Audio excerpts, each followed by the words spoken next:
Quando a gente está aprendendo espanhol, é natural surgir um medo, uma insegurança, porque nós somos iniciantes naquela língua, naquela habilidade e nós estamos desenvolvendo. Então, falta para a gente segurança, assim como falta segurança a tudo que nós estamos começando agora. Mas para que a nossa segurança aumente e a nossa aprendizagem seja eficiente e a gente consiga chegar à fluência, há uma série de coisas que nós devemos evitar. Quer saber mais? Então, aprenda hablando. Olá, eu sou o Bruno Otávio, seu professor de espanhol, e hoje eu vim falar aqui para vocês sobre algumas coisas que nós devemos evitar quando estamos aprendendo espanhol. Vamos lá? O primeiro e mais óbvio é ter medo de cometer erros. Os erros fazem parte do processo de aprendizagem. Não tem como a gente adquirir uma habilidade, adquirir uma competência e não cometer nenhum erro. Nós cometemos erros no português, que dirá numa língua estrangeira, que a gente acabou de começar a aprender. Então, cometer esses erros faz parte ali do processo. O que nós devemos colocar como meta é não cometer os mesmos erros depois que nós aprendemos como utilizar determinada palavra, determinada classe gramatical ou determinada estrutura. Cometemos o erro, aprendemos como faz certo e devemos sempre aprimorar para aquele erro a gente não cometer. Errar faz parte do processo e é muito satisfatório quando alguém tem a humildade de reconhecer que não sabe tudo e tem a humildade de aceitar uma dica de uma pessoa que sabe um pouquinho mais que você. A segunda coisa que nós devemos evitar é presumir que o livro sabe tudo. Nos livros, manuais, dicionários, gramáticas, grande parte do conhecimento está lá. E esses livros, eles fazem parte de um conhecimento reunido por especialistas. Em geral, nós temos muito mais confiança em algo que foi escrito, impresso e distribuído do que algo que está disponível na internet. Justamente pela dificuldade, pelo trabalho e pelas revisões que um artigo, um livro pode passar e muitas vezes uma publicação na internet não passou. Mas não é por isso que o livro está isento de erro ou ele está atualizado. O que pode acontecer é o contrário. Pela dificuldade em ter um exemplar, muitas vezes aquele conhecimento, aquela teoria sobre o assunto pode ter sido revisada e atualizada. Então nós precisamos sempre consultar mais de um livro, mais de um manual e procurar sempre saber a atualização. Outro detalhe que acontece nesse tipo de coisa que a gente presume é que o espanhol ele é falado por 22 países como língua materna, fora lugares onde há inúmeros números, onde há uma variedade de estudantes, de falantes estrangeiros. Pode ser que alguma coisa está regionalizada e não funciona naquele outro contexto.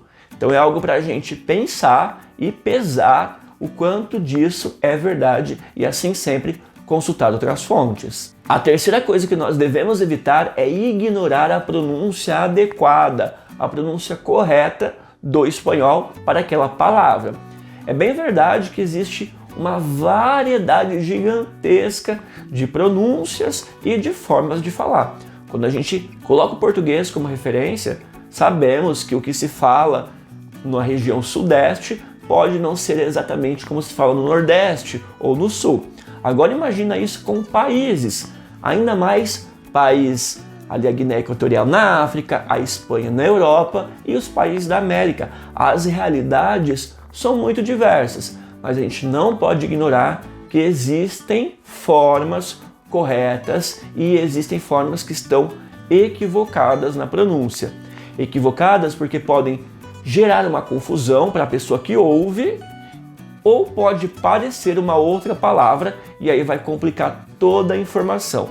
Quando a gente produz algo que pode ser lido ou compreendido ali pela fala, devemos levar em conta o outro. Por isso é muito importante a gente se preocupar muito com a nossa pronúncia para tentar compreender como o outro poderia ouvir e entender aquilo que nós queremos passar, aquela mensagem que nós estamos nos esforçando para transmitir no espanhol. Quarta coisa que nós devemos evitar é não aprender o subjuntivo. O subjuntivo é um modo verbal extremamente importante, seja no português, no espanhol, enfim, em qualquer língua. Mas no espanhol, ele é muito usado e ele é muito estudado. No português, nós damos um foco muito maior no presente do indicativo, porque é bastante utilizado, claro, e a gente precisa saber reconhecer e utilizar, e a gente acaba aprendendo assim pelo uso o subjuntivo, mas a gente não tem essa teoria tão forte como nós temos no espanhol.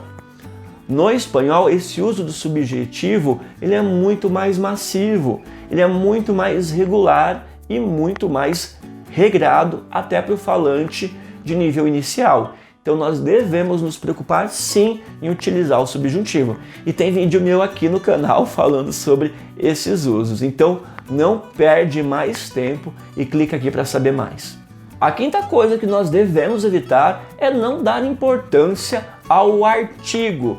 O artigo faz parte da gramática da língua espanhola e vai acompanhar os substantivos, que vão formar a maior parte da estrutura do espanhol junto ali com o verbo. E se a gente coloca um artigo de maneira equivocada, de maneira errada, a gente está, de certa forma, abalando a estrutura da nossa frase inteira.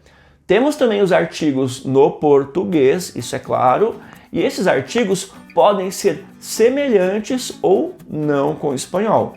Então a gente precisa parar, estudar, se debruçar nesse assunto para que a gente tire todas as dúvidas, já que é um assunto iniciante e se espera que um falante de nível intermediário já não cometa esses erros. Sexta coisa que nós devemos evitar: o português e o espanhol tiveram a mesma origem, mas não é por isso que a sua estrutura vai ser idêntica. Então, muitas vezes, traduzir uma palavra pode até trazer sentido para o nosso texto, mas tentar traduzir tudo ao pé da letra, principalmente expressões idiomáticas, vai fazer com que aquilo não tenha o sentido ou não atinja o objetivo que nós queremos. As expressões idiomáticas, elas são marcas ali, muitas vezes relacionadas a um grupo de falantes da faixa etária, a uma região e até mesmo um tempo, uma época. Pode ser que você traduzir essa expressão ao pé da letra faça com que no espanhol não carregue o sentido que você queira e a outra pessoa vai ficar sem entender nada. E aí, vocês já sabiam disso e já evitavam essas coisas para que seu aprendizado no espanhol fosse muito eficiente e você evoluísse cada dia mais? Deixa aqui nos comentários. Espero que vocês tenham gostado desse vídeo e se gostaram, sabe que tem sempre mais aqui. Es eso, senhores, muchísimas gracias, vale, adiós.